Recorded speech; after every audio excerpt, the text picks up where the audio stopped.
Do this. I asked you to draw this and study in the last class. IP header format is quite important, okay? So yesterday's class we have seen how this 16-bit identifier and flags are used and fragment is used for reassembly.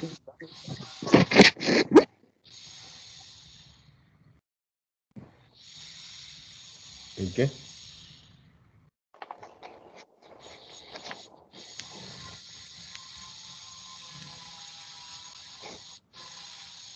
Here 1500 is the MTU, and how the packets are divided. It's given here with an example.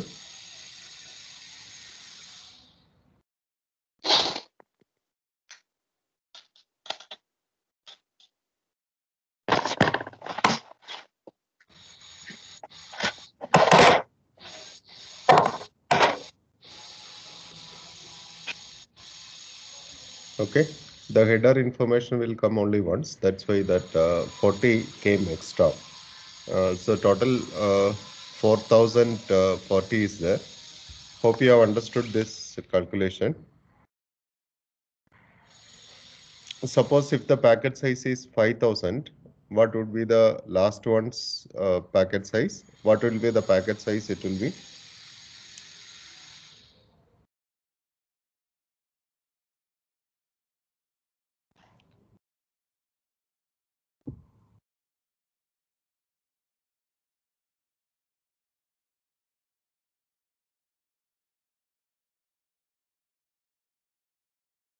All of you please calculate it quickly. The MTU is 1500 only, but your datagram size is 5000. What will be the values of all these fields? Can you please calculate quickly? Sir, the last one is 560, sir, the length.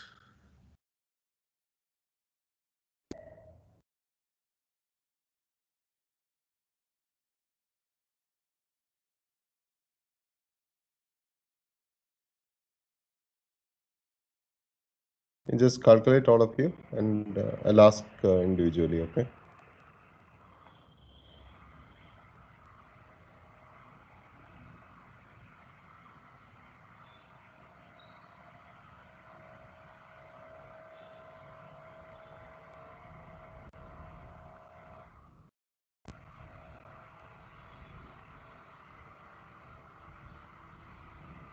Okay, I think one more which we didn't keenly observe yesterday was 1500 is the length. Out of this, 20 is IP header, right?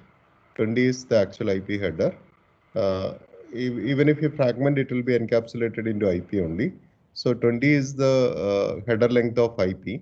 So you have 1480 only as the data size here. So the offset for the second one is, see here 1480 bytes have passed. So 1480 will be the offset value for this. 1480, how did I arrive is, I just multiplied 185 with 8. Okay. Now here 1480, here 1480 have transmitted. So 1480 is transmitted. So total 2960 is passed in these two, the first two fragments. So 2960 divided by 8 will be the offset value of third one. That is how 370 is come. Have you understood these calculations? So could you repeat the last calculation for the 370 offset? Yeah. Listen carefully. In Sir, the and your first, cursor is not visible, sir. Is it fine now? No, sir, still not visible. Sorry, I'm not clear. What did you say? No, sir, your cursor is not visible, sir. I mean, what you're showing something visible. Cursor is not visible. Okay. Fine. Yeah, So hope you see now. So the first packet length is 1500. Okay. Out of this, how much has been transmitted?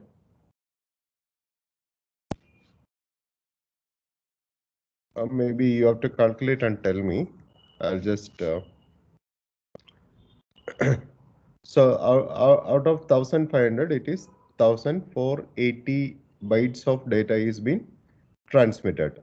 Okay, 1480 divided by 8. How much it will be? 185, right? So 185 is set as the offset here.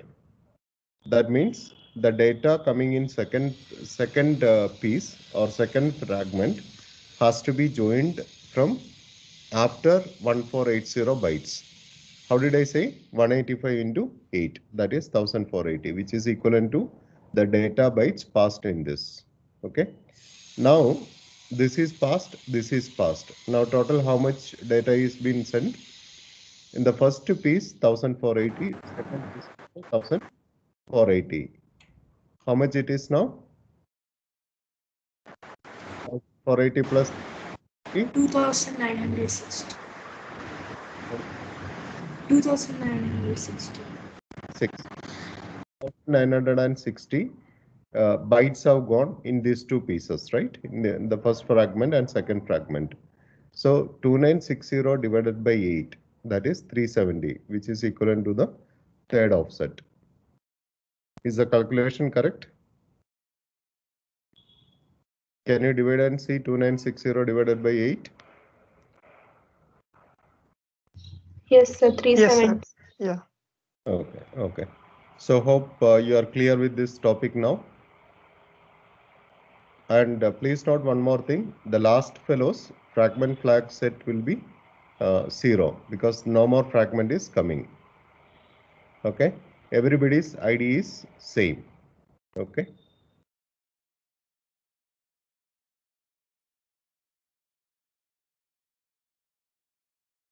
Have you understood how the calculations are done? Any doubt in this?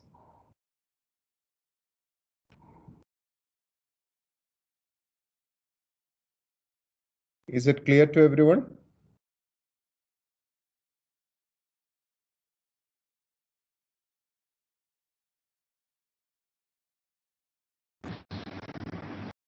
Priyam,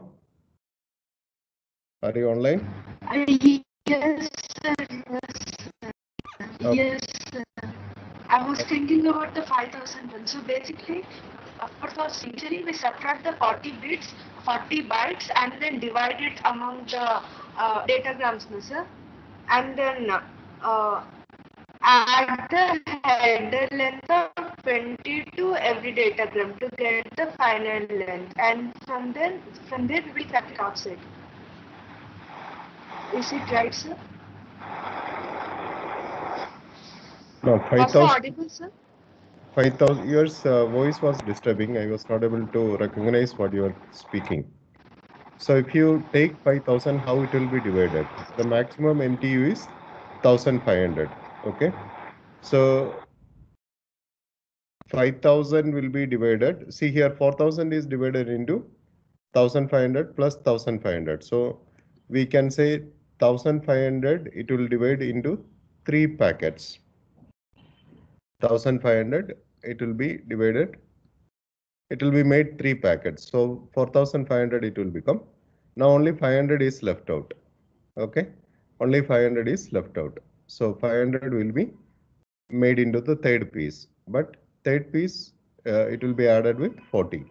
That is what the logic here, what we have to take. I'm not getting into much more details of this. So if I get into more details, you will get confused. So I'm just leaving it at this moment. So very simple calculation I'm doing and telling now. Is it clear, guys? Yes. Okay.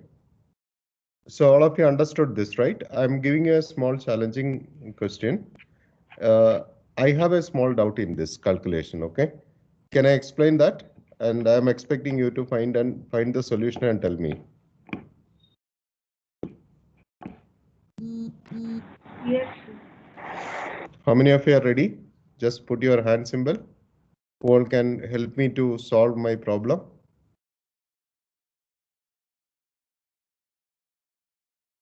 Okay.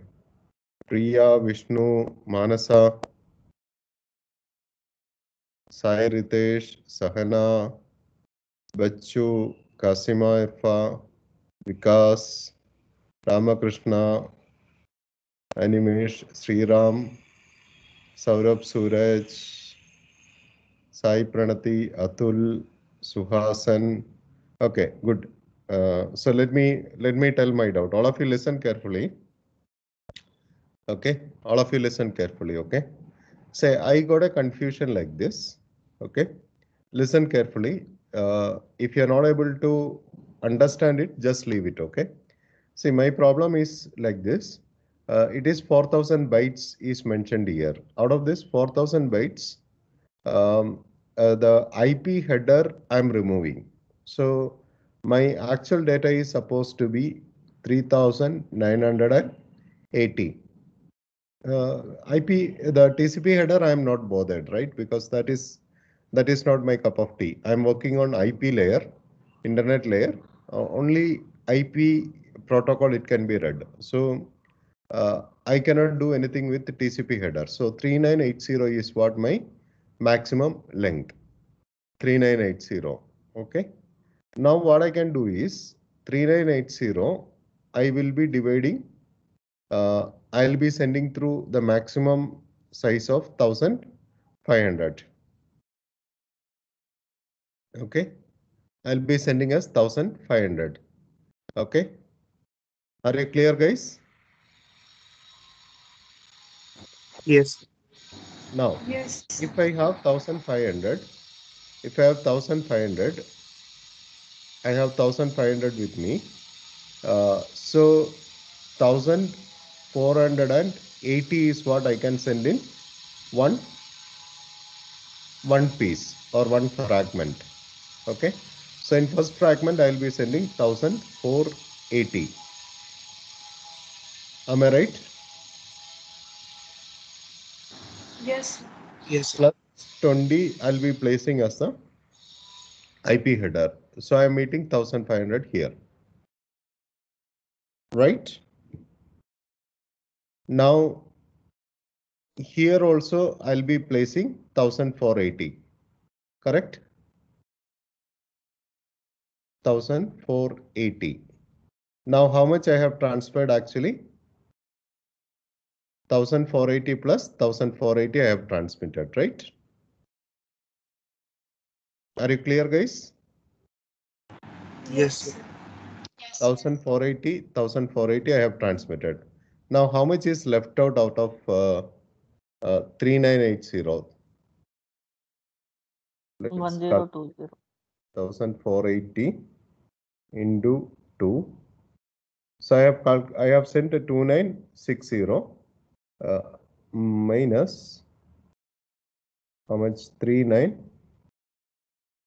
1020, sir. 1020. 1020. 1020 is left out, right? 1020. Yes, sir. Okay. Then my doubt is cleared now. The calculation means correct now, right? So 1020 is left out. 1020 plus the last one is 1020 is left out, right? 1020 is left out. Is the calculation correct? So 1020 plus 1480 plus 1480, I must get 3980. Is it coming correctly? Yes, correct. So 1020 plus 20 bytes of IP header I am sending across. So it is perfectly fine. My doubt is cleared. Did you understood where I got confused? So, but then why do we have to subtract 20 bytes from the whole 4000, and again when we're sending it individually in like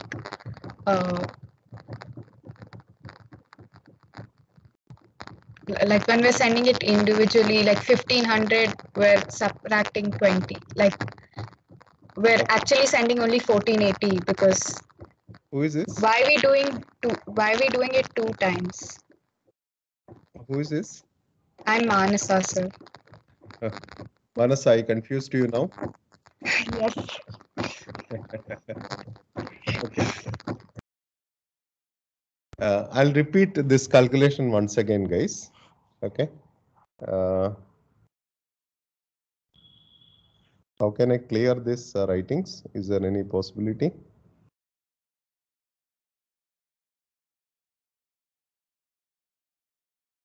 Yes, sir, you can press the exit all link, like clear all link on the screen. Screen, white screen, erase pen. I'm not getting, only erase pen I'm getting.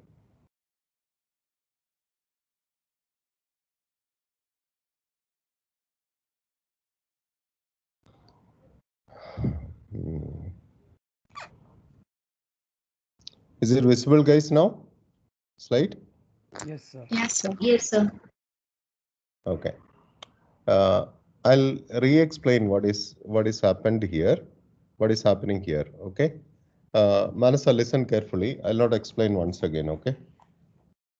Only once Yes, I'll sir. explain. All of you listen carefully. So here the length is 4,000. Out of this 4,000, see, it is coming to a router. This big packet is coming to a router. Now that router has to break it into 1,500 bytes each and send across to the next link.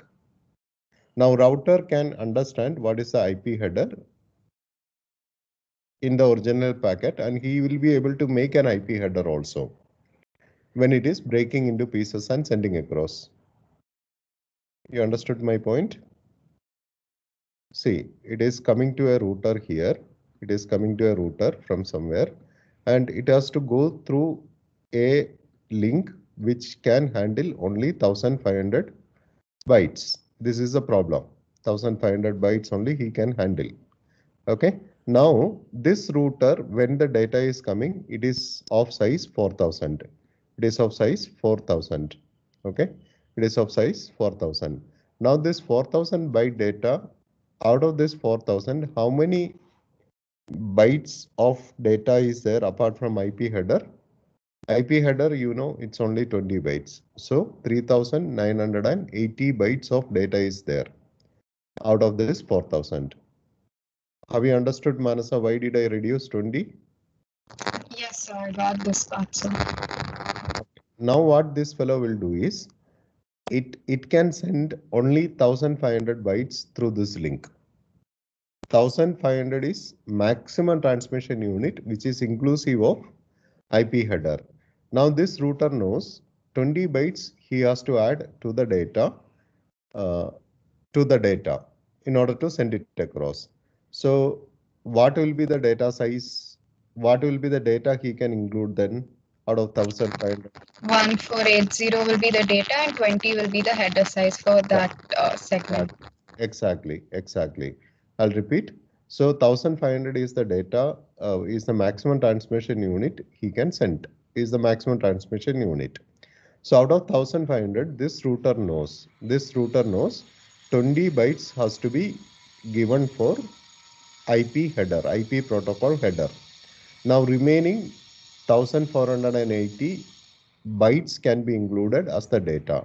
So from 4,000, not 4,000, 3,980, he will take 1,480 bytes of data, and he will add 20 bytes, and he will make it 1,500 and send it across to the next router. Are you clear with this point, guys, now? So here 1,480 will go, here 1,480 will go, here remaining 1,020 will go out of 3,980. Is this calculation very clear, guys? Sir, calculation is clear, but in previous classes, it was said that in the router decides the range of IP address, and after dividing, it will send the whole data packet through a single link. No, sir. But why we are dividing it into 1480 like that? I didn't get that. Why can't we use a queuing theory or something like that? Send first 1,500, then after 1,500 like that, sir. See, you are communicating from, say, you are sitting in India, and you are communicating to, say, some other country, maybe Ireland, Okay, you are communicating to Ireland, and in between this, thousands of links are there. Okay, you do not know which link or which path your packet will take. Okay, when you are establishing connection, it may take one path, but when you are sending data, it may be using some other path. So unfortunately, when one piece of data, that is one packet, would have chosen a network where in between one link can handle only 1500 bytes. So what he will do, the packet is come to this router, it has to go via this way in order to reach Ireland. But this way, the problem is it can handle only 1500 bytes. And this router has given a privilege to divide the data into small pieces because it is using IP version 4. In IP version 4, that facility is given. Is that what you asked? Yes, sir. Yes, sir. Okay. Sir. Yeah. Sir, am I audible, sir? Yeah. Please tell me. Yes, sir. So in the initial datagram, it is 1480, then 1480, and then 1020, no, sir. The data, how it gets distributed. So the total data here becomes 3980. But in the main datagram, our data is just 3960, no, sir, after removal of IP header and then like TCP header. That's what initially I said, right? TCP header, a router cannot divide because that is layer 4 data. A router can understand only up to layer 3. Okay. So layer 4 protocol information he cannot touch at all. Okay, sir. So whatever these three datagrams give, the bigger segment doesn't change it at all. Like overall, inclusive of IP header, it is 3980. No. Yes. Inclusive of TCP header, it is 3980. If you Okay. include header, Yes, it will be 4000. Yes, sir. Yes, sir. Got it, sir. Thank you, sir. Okay. I believe that you understood this calculation very thoroughly. Okay. So how offset is been calculated? That is also clear, I guess.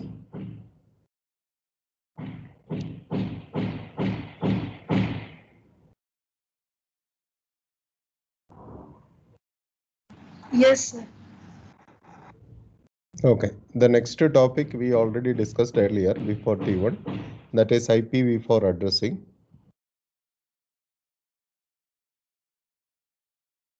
I'll simply move on the slides. I'll not explain anything because we have already explained it in much more depth and detail.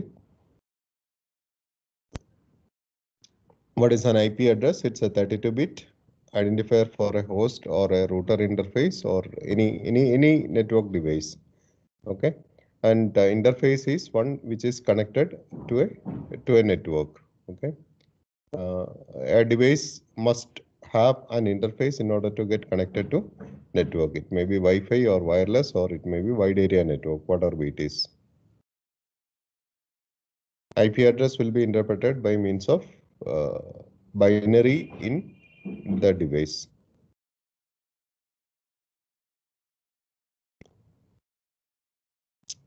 How are interfaces connected? We already seen how they are connected in wired and wireless, etc. It's already covered actually.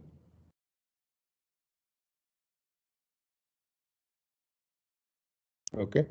In order to connect an interface, you have to configure IP address. You have to enable the protocol over there.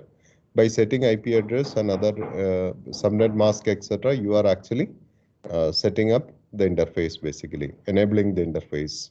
Okay. Now, IP address contains two parts. One is host part, and the other one is subnet part, which is high order bits. Means the MSB bits are network address, and the LSB bits are host address. Okay. And what is a subnet? A network. If the network part is common for everyone, they belongs to same network. That is the interpretation of this. Then subnet is a term which is particularly used when you are not taking /24/16/8 division exactly. That is what we actually call subnet. When they ask for interviews, if you are attending interviews of Cisco or Arista, like networking companies, Juniper, they expect when they ask subnet, it is the meaning is that. Okay. But here what they meant is in a network, each group is called as subnetwork. Okay, that's explanation as per your textbook. Okay, and subnets, how do you divide or how you cast subnet basically? Okay, each group, each connected network is supposed to be subnet. Now, if you look at this diagram, this interface, this interface is connected to this interface alone. Okay, and only these two are connected each other. So now in this network only 2 IP addresses are required. Okay, and all of you must be remembering, a router cannot have 2 networks having the same network address. That is, this interface you cannot give this interface and this interface you cannot give same network address. It has to be distinct. All routers, all interfaces has to have distinct network address. So this is distinct. These 3 are distinct network addresses. Okay, and how many devices are connected, that many IP addresses you must have. So in this interface also you can see only 2 IP addresses are required. Here also only 2 are required. Okay, that is where you are going to use the classless interdomain routing, CIDR, otherwise CIDR. So this X is taken out from the basic traditional subnetting of /8/16/24, etc. Rather, it is given based on your requirement. If you need 2 IP addresses, you give /30. If you give, if you want 6 computers, you will give /29. It goes like that. We have seen how this CIDR is calculated in detail in the last semester. We spent, I think, almost 3-4 hours to discuss that. Please do revise that. Okay. And next topic is how you get an IP address. How do you get an IP address? That's by means of DHCP, Dynamic Host Configuration Protocol. DHCP. DHCP is an application layer protocol. DHCP is an application layer protocol. It is not a network layer protocol. Okay, don't mistake it. DHCP belongs to application layer. Dynamic Host Configuration Protocol belongs to application layer. Okay. DHCP is there differently for version 4 IP address, and DHCP version 6 is there, which will supply IPv6 address. Okay. Now we will see DHCP in detail. So the concept of the requirement of DHCP is,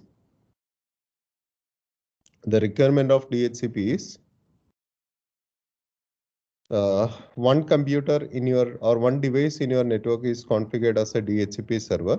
One device in the network is configured as a DHCP server. And as and when you plug in a computer, you just connect a computer to the network, your computer will be receiving an IP address offered by DHCP server.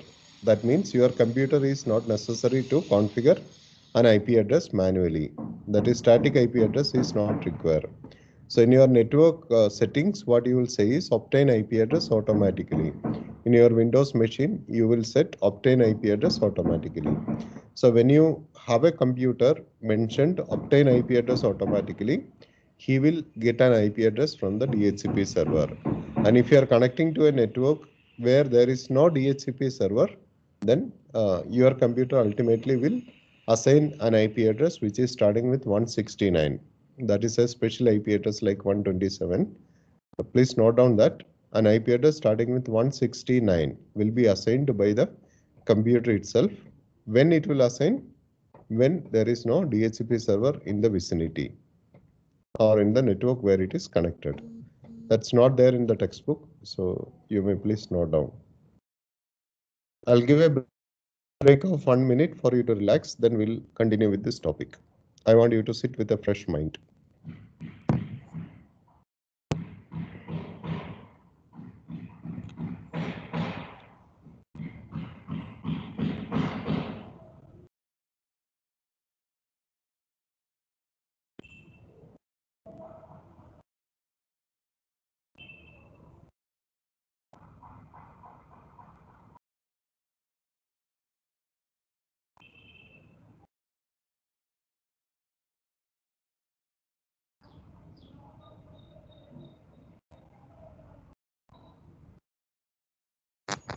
So I have a doubt. Yeah. Yeah, so in this 169 IP address, it'll just start with 169, right? So Correct. then it can, yeah. And you also said something about the static IP address. So will this 169 be the static IP address because it's not automatically assigned? It is automatically assigned by your computer's operating system. Every operating system is configured to set an IP address starting with 169 if there is no DHCP server. That Okay, cannot be called a static IP address. We cannot call that as static IP address. No, no, no. Okay. Okay, sir. That is a fallback system. It is not a static IP. So then when do we use a static IP address system if the DHCP, something like DHCP already exists and there is a setting for a situation when the DHCP is not there? The problem is if I have a personal network, I may not require a DHCP server specifically, right? In my home, I don't require a DHCP server. I'm not running a big network there, right? I can go for static IP address assignment.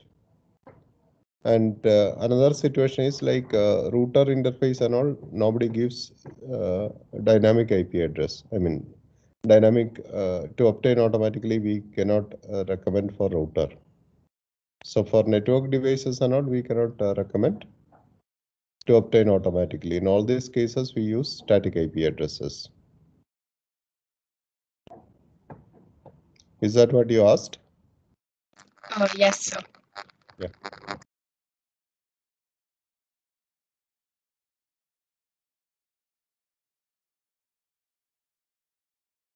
So shall we continue now?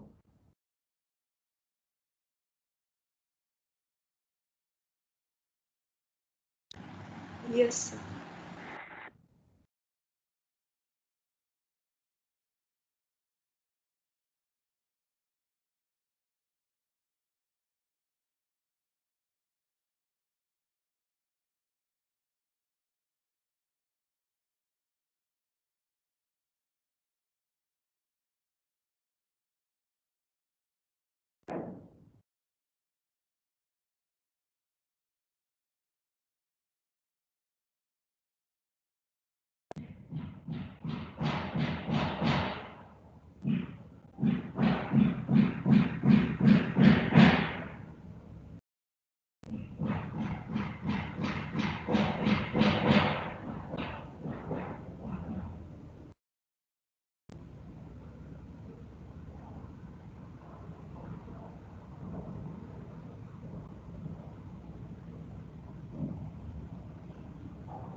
Okay. Now listen carefully. I'll finish off this topic. Oh, it's already 10:15. Okay. I'll not be able to complete this topic, I guess. Okay. Anyway, I'll just brief it. You have to remember this order specifically. Okay. The DHCP will work in 4 communication models. 4 messages it will handle. The first one is DHCP discover. Second one is DHCP offer. Third one is DHCP request, and fourth one is DHCP acknowledgement. Discover, offer, request, acknowledgement. DORA. You may remember it as DORA. I think you have a cartoon program named Dora, right? So you can remember somehow this DORA process: discover, offer, request, and acknowledgement. The communication will take place only in this order. So that is why you have to remember this order carefully. Okay. So there is a DHCP server in the network. There is a DHCP server in the network. There is a DHCP server in the network, and you are bringing in a new computer to this system, maybe cabled or cableless, that is wired or wireless, whatever it is. So when this device is coming, he's he's configured to obtain IP address automatically. Now there is a dialogue takes place between DHCP server and the new client who has just arrived. Now let us see what is his communication. So at the first one, we have seen DHCP discover.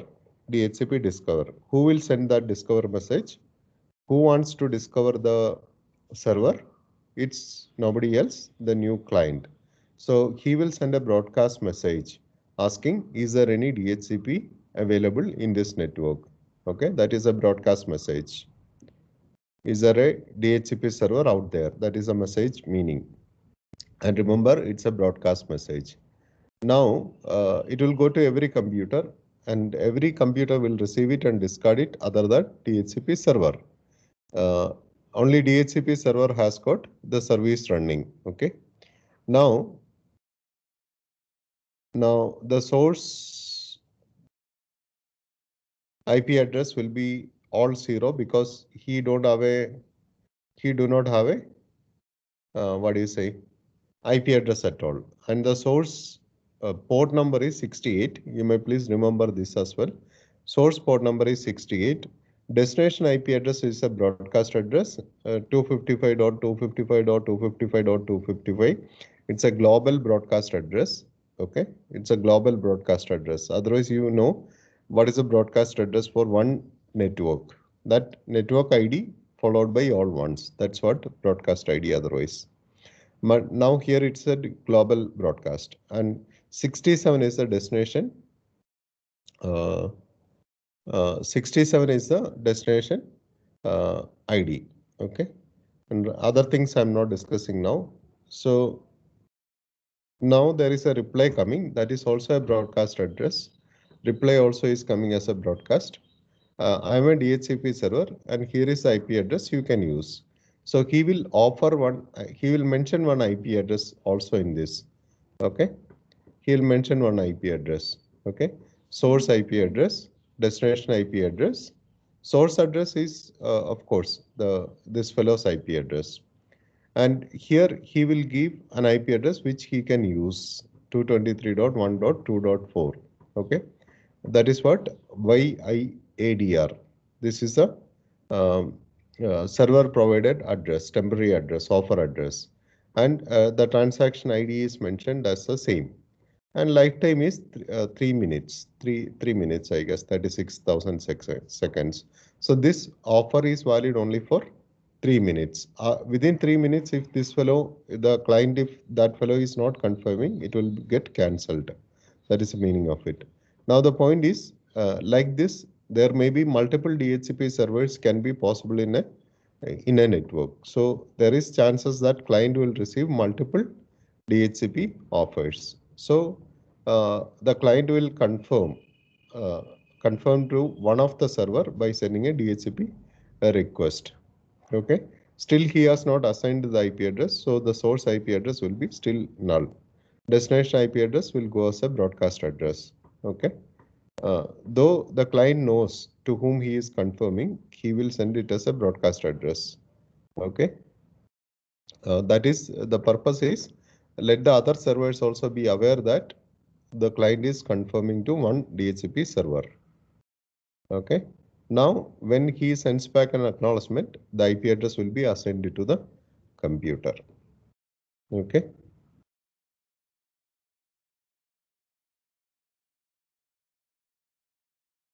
Is this clear, guys? So the transaction ID is getting increased with the DHCP request and DHCP acknowledgement. I hope you would have noticed it already.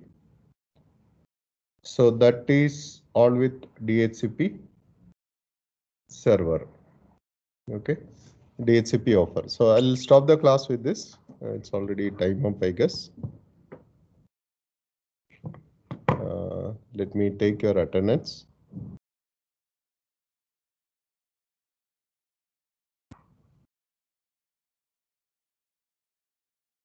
Okay. You can, shall we wind up today? If you have any doubts, I can answer. Otherwise, we'll wind up.